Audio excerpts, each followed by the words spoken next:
So, class, sinend ko na yung PowerPoint ko kanina sa monitors group. Pakisend na lang sa respective class para magkaroon kayo ng copy.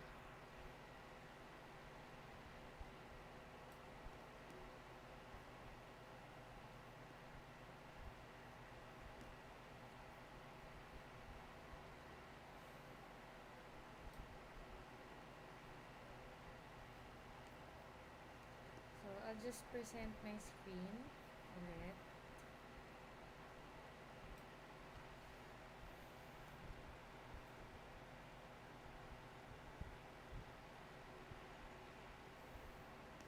Okay.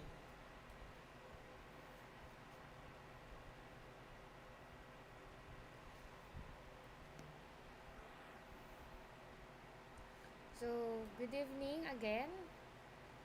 We will discuss tonight the second session of our meeting. It is the regional economic integration. So, our learning objectives here is number 1, define what is regional economic integration and identify its 5 levels.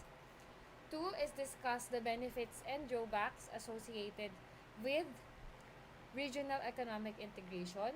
And 3, describe the regional integration in Europe and its pattern of enlargement. And 4th, discuss regional integration in the America and analyze its future prospects. 5th is to characterize regional integration in Asia and discuss how it differs from integration elsewhere. And 6th, we need also to describe the regional integration in the Middle East and Africa. So, nagkakaroon ng glitch sa laptop ko. Ayan. So, ito yung mga kailangan yung basahin na mga acronym, no, regarding regional economic integrations. So, hindi na natin yan isa-isahin, pero if you want to know more information, ayun, isasend ko naman tong paper sa inyo. So, this is the lecture outline. So, our introduction will focus on the regional efforts to encourage freer trader and investment, regional integration is defined as benefits and drawbacks are identified. And this chapter also explores several long-established trading agreements and some agreements in the earliest stages of development. So here, we need to define what is regional integration. So number 1, it is the process whereby countries in a geographic region cooperate with one another to reduce or eliminate barriers to the international flow of products, people, or capital. A regional trading bloc is a group of nations in a geographical regions in undergoing economic integrations. And the goal also of economic integration class is to increase cross-border trade and investment and raise living standards. Specialization in trade create real gain in terms of greater choice, lower prices, and increased productivity. Also, regional trade agreements help nations accomplish these objectives and protect intellectual property rights, the environment, or even eventual political union. I don't know ba't nagkakaganito, nagkakaglitch. Dito na lang ako mag-share. Okay. So, basically class, ang regional integration, so, meron tayong iba't ibang countries or geographic region na nagkakaisa para makapag-trade ng mas malaya. Okay? Ano-ano yung mga tinitrade natin dito? Hindi lang products, pati tao. And also, capital. So, may sinasabi ditong term which is regional trading bloc. So, it's a group nations in a geographical region undergoing economic integration. So, example nito is yung ASEAN integration natin. Kaya siya binuo para magtulong-tulong yung mga countries na nasa Asia para ma-develop yung international flow of their products, people, and capital as well. And we have also some levels of regional integrations. So, number 1 is a free trade area. So, what do you mean by free trade area? Number 1 is that countries remove all barriers to trade among members, but each country determines its own barriers against non-members. So, parang game lang yan. 'Di ba? Kapag meron kang base, syempre, meron ka lang pinoprotektahan and may mga pinapapasok ka din. So, yung mga non-members, sila lang yung hindi makakapasok dun sa base mo. So, what do you need to do is create an additional set of rules and regulation against non-members. And then, we have also policies that differs greatly against non-member countries. Ayun na nga, yung gagawa ka ng additional set of rules and regulations for those non-members. And also, countries in a free trade area also establish a process to resolve trade disputes between members. So, katulad na nang nangyari sa Philippines, diba, and China, nagkakaroon tayo ng mga trade dispute. So, pinag-uusapan yan dahil meron tayong tinatawag na regional economic integrations. Second is customs unions. So, here, in custom unions, parehas lang, okay, na nire-remove yung barriers ng mga trade among members but erect a common trade policies against non-members. So, yun. Parang meron ding common law between the members and non-members. Pero dito talaga, sa free trade, walang common law. As in, magkaiba. Yung barriers against members and non-members. So, we have also need to discuss the difference between a free trade area and that members treat all non-members similarly dito sa custom union. So, wala lang din talagang pinagkaiba, and they can also negotiate as well with a single entity with other supranational organizations such as World Trade Organization. And third, we have the common market. So, in a common market class, ito naman yung countries that remove all the barriers to trade and the movement of labor and capital between themselves but erect the common policy against non-members. Ayan. So, dito naman, lahat ng barriers na remove labor and capital. And, meron din namang common trade para sa policy against non-members. So, pinaghalong custom union to. And, free trade area.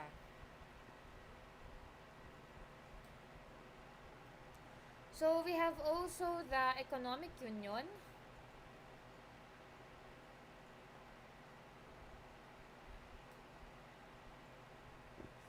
which is countries remove barriers to trade and movement of labor and capital and erect a common trade policy against non-members and coordinate their economic policies. So, dito, may nangyayari ng coordinations among economic policies. And, second, it requires members to harmonize their tax, monetary, and fiscal policies, create a common currency, and concede a certain amount of sovereignty to the supranational organization. So, dito, nag-a-adjust yung bawat member ng union to their different barriers.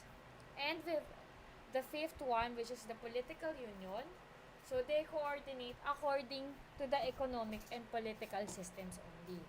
And the members of political union accept a common stance on economic and political policies regarding non-member nations and nations are allowed a degree of freedom in setting certain political and economic policies within their territories. So, ano yung mga effect ng regional economic integration? So, ang effect nito, parang FDI din. So, it has an effect on the agreement kasi it's an agreement between the people, the jobs, the companies, the culture, and living standard that could spark a debate. So, bakit ba kailangan natin ng regional integration? What are the benefits to it? So, the benefits to it is that it increase the trade result from regional economic integration. So, syempre, mag-increase yung mga trade transactions natin, and we can give consumers and industrial buyers a wider selection of goods and services not available forehand. So, it's very logical na kapag mas marami tayong sinasalihang organization, di ba, as a person lang. Siyempre, mas dumadami yung network natin, mas lumalawak yung communications natin, at mas marami din tayong pagpipilian in the future. And letter C, let's buyer can acquire goods and services for more cheaply following the lowering of trade barriers such as tariff. So, yun, mas marami tayong choices, syempre, mas nagkakaroon ng less competitions dahil magkakaroon ng lower tariff, lower cost, that increased higher demand for the goods of the people. So, second is greater consensus. So, we eliminate the trade barriers in a small group of countries that make it easier to gain consensus as opposed to working in the far larger World Trade Organizations. And we have also some political cooperations, diba? So, if a group of nations has a similar political system, they have also significantly greater with the political weight and the nations that have individually. So, pwede din tayo mag-negotiate in a forum like World Trade Organization, and we are also including ourselves in the voice of some political movements that could avoid conflicts among the members. And it can increase employment opportunities as well, and higher employment in the future. So, it also enables us people to engage in preserving our country into much productive work, and we can earn also a higher wage kasi syempre ini-standardize natin yung ating mga agreements and policy to other developing nations, which is very beneficial to us. So, what are the drawbacks naman of integrations? Kasi I have tackled some of the benefits. Now, dito na tayo sa mga disadvantage or drawbacks. Number 1 is the trade diversion. So, meaning, you can have a diversion of trade away from nations not belonging to a trading bloc and toward member nations. So, mas lumalaki daw yung gap, di ba, between those non-trading and trading, which could cause lower tariff charge between member nation but higher tariff charge for those non-members. And it could result in a reduced trade with a more efficient non-member nation in a favor of trade with the less efficient member nation. So, syempre, kahit sa people, di ba, doon tayo sa grupo ni ganito kasi mas madami na sila doon. So, ang tendency, yung mga bagong sali sa trade, sa regional integration, hindi na sila masyadong nag-work, umaasa na lang sila doon sa pinaka-efficient. Okay? And unless there is other internal competition, buyers will pay more due to inefficient production methods. And also, there is also shifts of employment.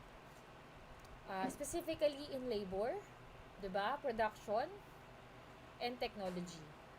So, figures on job lost or gained vary with the source, but job dislocation allows a nation to upgrade the economy toward higher wage-paying industries that can increase competitiveness due to a more educated and skilled workers. Syempre, kapag mas developed na yung country, diba, may mga regional integration na, mas lalaki yung mas tataas yung competitiveness ng people dun sa area. And ang tendency, pag mas maraming skills na na-acquire yung isang country, mas tumataas din yung wages niya.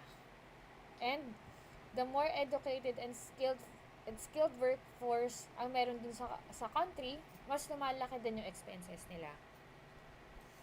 So next is loss of national sovereignty. So successive levels of integrations require nations to surrender more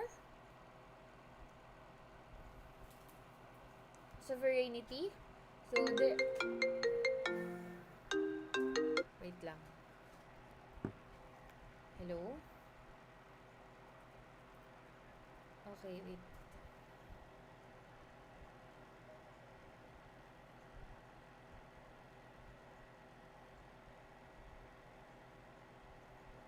So, apologies for a short phone call. So, we are here now, no, dito sa loss of national sovereignty. So, because of some members have delicate ties with non-member nations, with others have strong ties, the setting of a common foreign policy is difficult. And I would like to discuss some integration in Europe. So, sa Europe class, okay, nangyari yung Second World War. So, dun siya nag-start. So, among small of group of companies or countries are involved in a few selected industries. And they are now encompasses practically all of the Western Europe and all industries. So, noong 1945, meron daw challenge yung Europe. Number one is to rebuild itself and avoid further conflict. And number two, increase industrial strength to stay competitive with the United States. So, ito lang naman yung dalawang big country na naglalaban that time. It's US and Europe. And we have this one, mga countries natin sa Europe like Belgium, France, West Germany, Italy, and Luxembourg. And the Netherlands signed with the Treaty of Paris in 1951. So, may history tayo dito, konting discussion lang. So, they created a European coal and steel community to remove barriers to trade coal, iron, steel, and scrap metal. And also, from the members of that European coal and steel community, they signed the Treaty of Rome in 1957. So, they created the European Economic Community, which is the EEC, that outlined a future common market. In 1967, the community scope was broadened to include additional industries, notably atomic energy, and changed its name to European Community. So, ito na yung kilala natin ngayon. So, from European Coal and Steel Community, di ba, naging European Union siya. So, isipin nyo na lang class, di ba, from that small organization, naging large organization na siya, which is kilala na ngayon as European Union. And today, the 27 member of European Union has a population of about 485 million people and a GDP of over 9.5 trillion. So, we have the Single European Act, which is the SEA. So, it's established in 1987, and the Maastricht Treaty, which is in 1991, that was effective in 1993. So, they created a single common currency, they set monetary and fiscal targets, as well as the foreign defense policy and common citizenship. So, meron na rin silang European Monetary Union. So, ito yung effect ng regional integration sa Europe. So, meron na silang euro currency, diba? Sarili nilang currency, and they eliminate exchange rate risk for business deals between member nations using the euro. So, ito yung one of their agreements there. And also, they have enlarged the European Union. So, they expanded in 2004, which includes 10 countries na today, which is the Cyprus, Czech Republic, Estonia, Hungary, Latvia, Lithuania, and Malta, Poland, Slovakia, and Slovenia. And they expanded also in 2007 to include Bulgaria and Romania. And the candidates for future membership are Croatia and Turkey. And they also structured the European Union via European Parliament. So this is their political system. And the Council of European Union.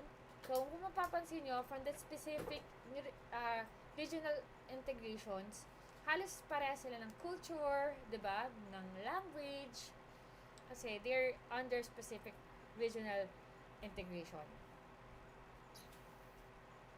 So they have also the European Commission, the Court of Justice, and Court of Editors. And when you say European Free Trade Associations, it focuses on the trade of industrial goods. So the members are added specifically Iceland, Liechtenstein, Norway, and Switzerland. And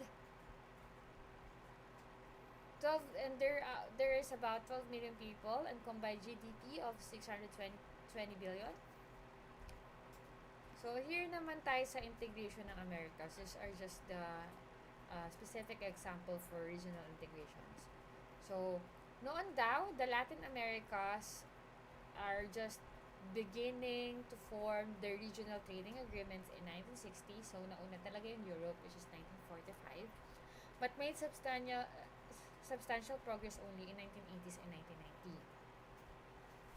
So, ang unang tinayo nila para sa trade agreement is the North American Free Trade Agreement, which is the NAFTA in 1994, that seeks to eliminate most tariffs and non-tariff trade barriers on most goods originating from North America.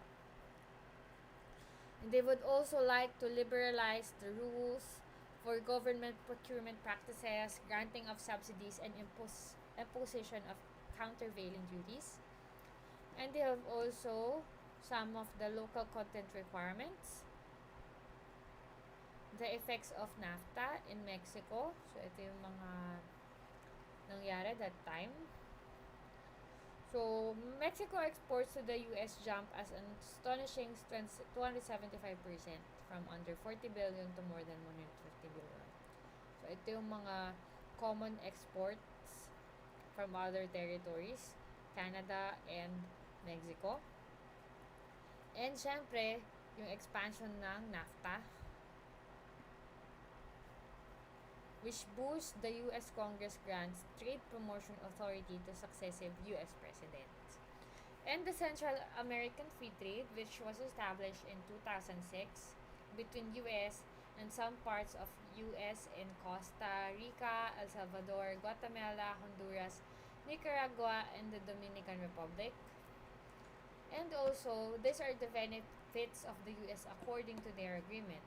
Lower tariff and non-tariff barriers, ensures company are not disadvantaged by Central American nations trade agreement with other countries, requires Central American nations and Dominican Republic to encourage competition and investment, protect intellectual property rights, promote transparency and rules of law, support U.S. national security interests by advancing regional integration, peace, and stability.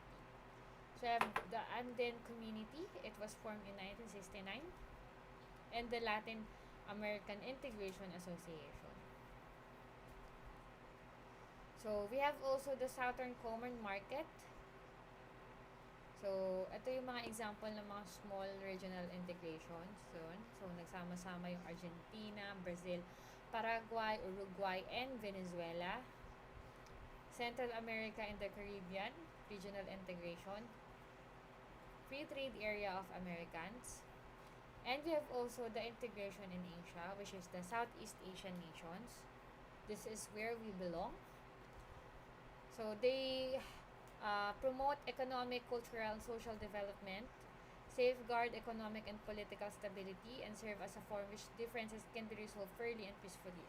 Actually, in different territory, they allowed youths to be representative so that it could establish camaraderie and relationship between nations. So this is a perfect strategy for regional integration in Asia. And there are a lot of organizations here like youth engagement activities. In Japan, they have this JICA.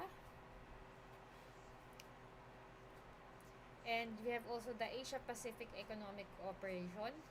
So it comprises over half world trade and a GDP of over $16 trillion.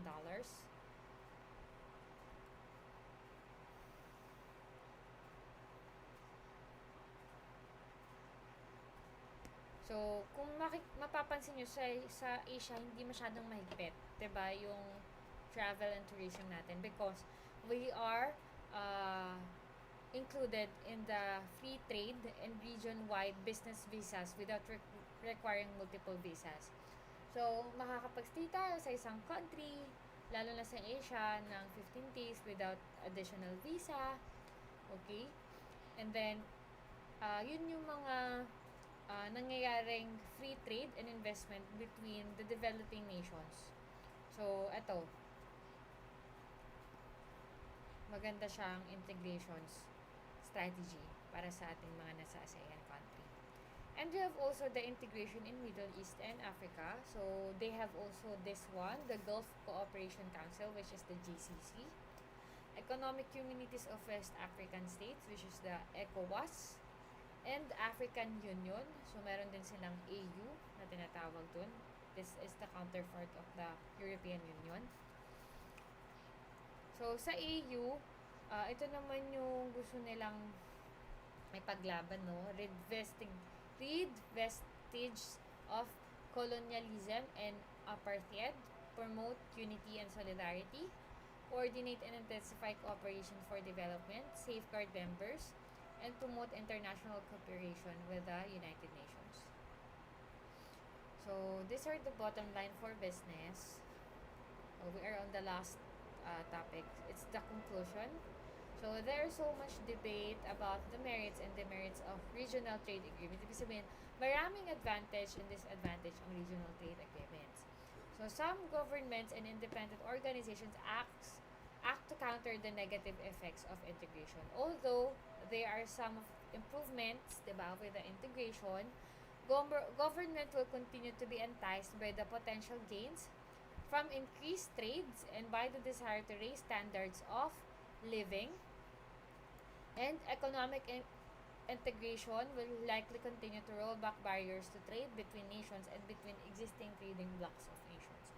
So, hanggang ngayon, class, yan, marami pa rin talagang kailangang ayusin para maging perfect yung regional economic integrations natin. So, may ipepresent lang din ako na recent regional economic integrations in ASEAN. So, di ba dito tayo belong? So, it is addressed, actually, this is addressed by Rodolfo Severino, the General Secretary of the Association of Southeast Asian Nations, at the seminar of AFTA's relevance in the aftermath of the Asian financial crisis, sponsored by SGV and Company.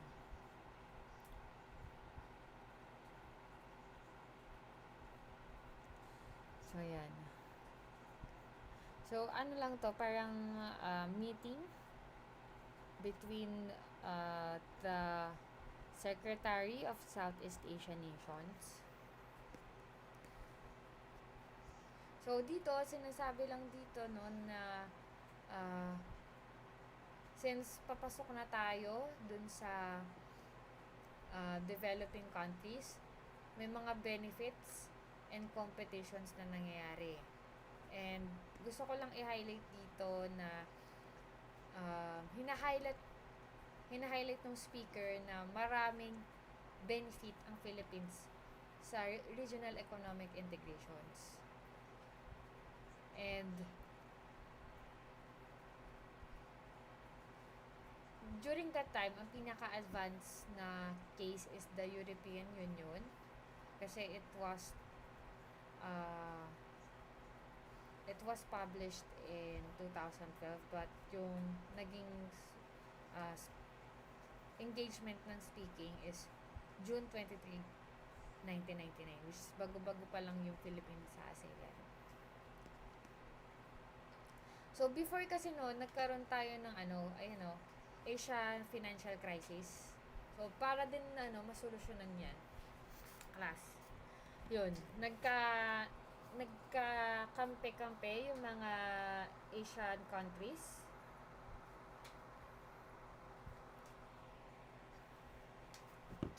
Para gumawa ng isang organization. So, yung Asian financial crisis, nangyari kasi siya noong 1997. So, talagang bagsak yung economy at that time. Okay, so, para para masolve din yun, nagkaroon tayo ng ASEAN integrations. So, nagkaroon kasi ng worldwide meltdown economy sa mga countries na to: South Korea, Thailand, Malaysia, Indonesia, Philippines, and Singapore. So, kasama tayo sa natamaan. As in, sobrang bagsak ng economy natin that time. As well, yung mga kalapit din nating bansa. Kaya inopen na talaga yung trading to other Asian countries and also to other countries far from Asia like US and Europe.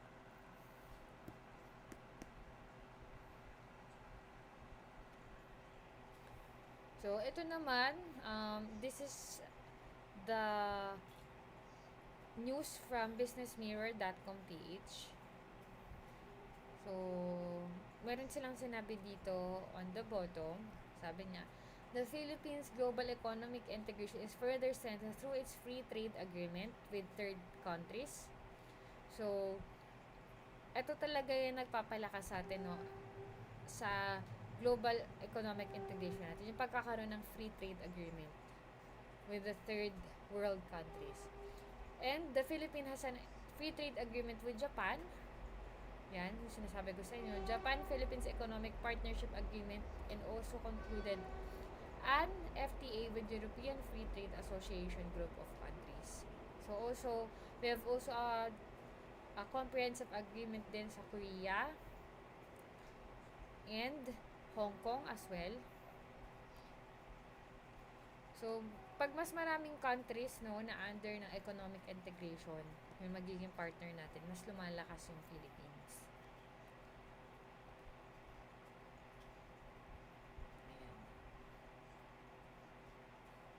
So, I think I'm done with the second session.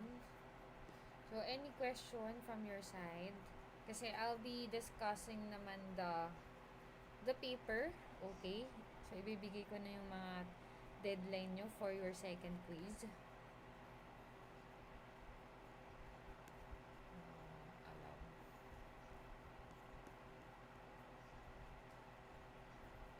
So, magpaiwan na lang muna yung monitors later after ng class. Kasi may i-discuss ako tungkol sa paper.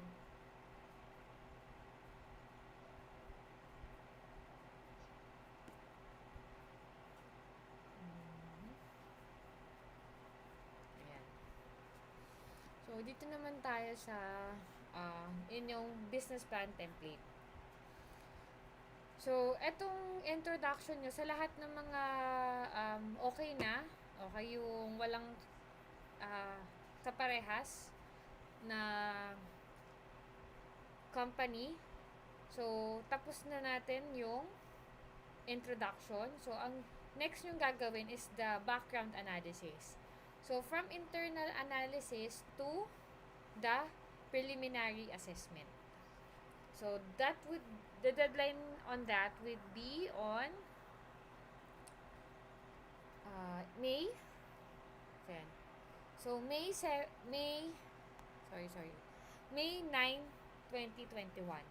So, pwede na kayong gumawa yung mga na-approve ko na ng company. So, sinulat ko yun dun sa monitors group. I think na-relay na rin nila ano yung mga approved na companies na yon. And then yung mga kailangan magpalit, ayan, meron kayo until April 30 to do the introduction part of your company. And then para sa mga tapos na, ayan, you can go on your internal analysis of your chosen company until the preliminary assessment. So, quick recap lang. So, dito sa internal analysis, gagawa kayo ng SWOT analysis dito. Actually, hinati ko siya. Yung SWOT analysis kasi, hinati ko siya into internal analysis and external analysis. So, pag sinabi internal analysis, this pertains to your strength and weaknesses. Ngayon, meron tayong mga competitive capacities dito. Okay? So, ang gagawin nyo dito, it's either dadagdagan nyo siya based dun sa company na natapat sa inyo. So, kailangan yung mga competitive capacities nyo dito related pa rin dun sa company na inyong gagawin. And pwede nyo rin naman tong gamitin, itong existing na mga competitive capacities, at pwede nyo rin siyang dagdagan. So, if this is the strength of your company, you will just group it as S, pero kapag W, it indicates weaknesses. Pag minus naman, is that it does not affect the company. So, we have also the external analysis, which is the non-controllable variable. So, ito yung mga opportunities and threats. So, same lang din. You can have this one as your environmental and sectoral factor, or you can add the factors here. The next, you can answer this one, the international business opportunity analysis. So, it is the economic, political, and legal analysis of the trading country. So, di ba, meron na kayong specific country na pagtatradean nyo. Kasi, nakasama yun sa introduction niya eh. So, ang gusto ko lang talagang makita dun sa paper nyo is that yung specific na address kung saan talaga kayo magtatayo ng magsa-subsidiary ng company nyo. So, di ba, nasa Philippines yung BPI. So, saan nyo ba siya dadalhin? So, for example, sa Singapore. Okay? So, saan part ng Singapore? Kailangan specific. And then, syempre, kung nasa Singapore, ano yung existing, diba, na economic and political agreement dun sa territory na yun. So, para hindi kayo malito, ayan, you can also have a basis dun sa international counterpart niya. So, for example, ang napunta sa inyo is pure gold. So, ang international counterpart niya is si Tesco. So, it's a big retail company in US. So, pag ganun, pwede nyong maging basis yung kanilang economic and political strategy and legal analysis. Kasi, same lang naman, diba? Dun sa mga data na pwede nyong makuha. Ang kaibahan lang is local company ka. I-expand mo ngayon yung iyong market into international market. So, next is the trade area and cultural analysis. Ayan. So, be specific with the geographic and demographic informations. Ayan. So, kung mas maganda, lagay nyo kung female, male, diba? And then, ano yung mga ilang taon, anong mga sector to, diba? Working sector ba yan? Yung mga bibili ng products, so ano yung mga customs and traditions, baka naman bawal yung mga product dun sa tinayo yung territory, diba? So, pwede nyo dyan siyang ilagay. And then, yung mga preliminary assessments nyo, ayan, ilagay nyo siya dyan. Business strategy and also the resources. Ayan. So, this will be served as your quiz number 2, the internal analysis. Quiz number 3 is the external analysis.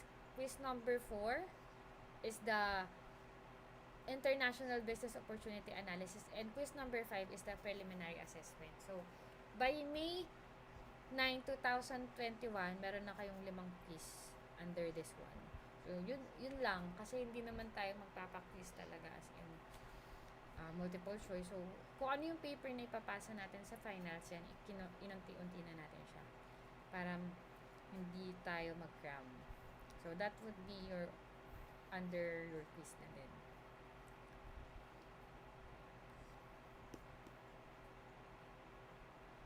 So, any questions from the class? Ayan. So, if wala na kayong question, no, pwede na tayo siguro mag-attendance for our documentation purposes.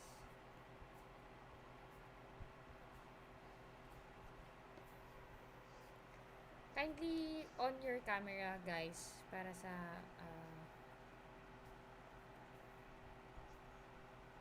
picture taking. Sino mag-screenshot? Si, ano ba, Robert? Ay, si Nika ba? Nika? Nandito ba si Nika, guys?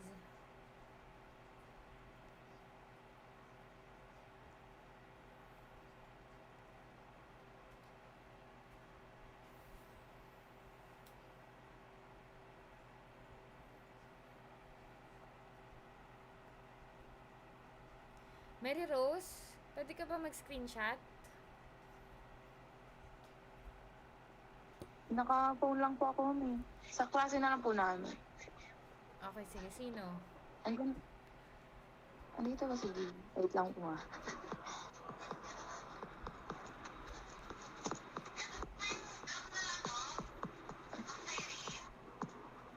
Wala sa block namin, ma'am.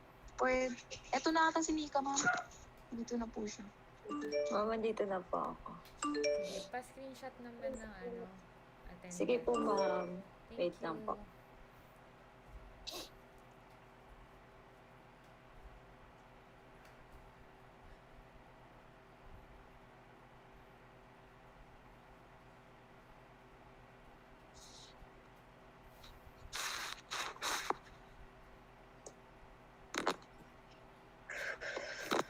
Okay po. 1, 2, 3, smile. One more time. 1, 2, 3, smile. Okay na. Okay, thank you so much, guys. So,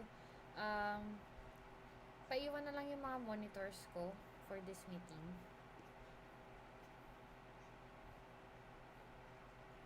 Bye. Thank you, ma'am. Thank you po, ma'am. Thank you. Thank you po, ma'am. Thank you po, ma'am. Thank you po.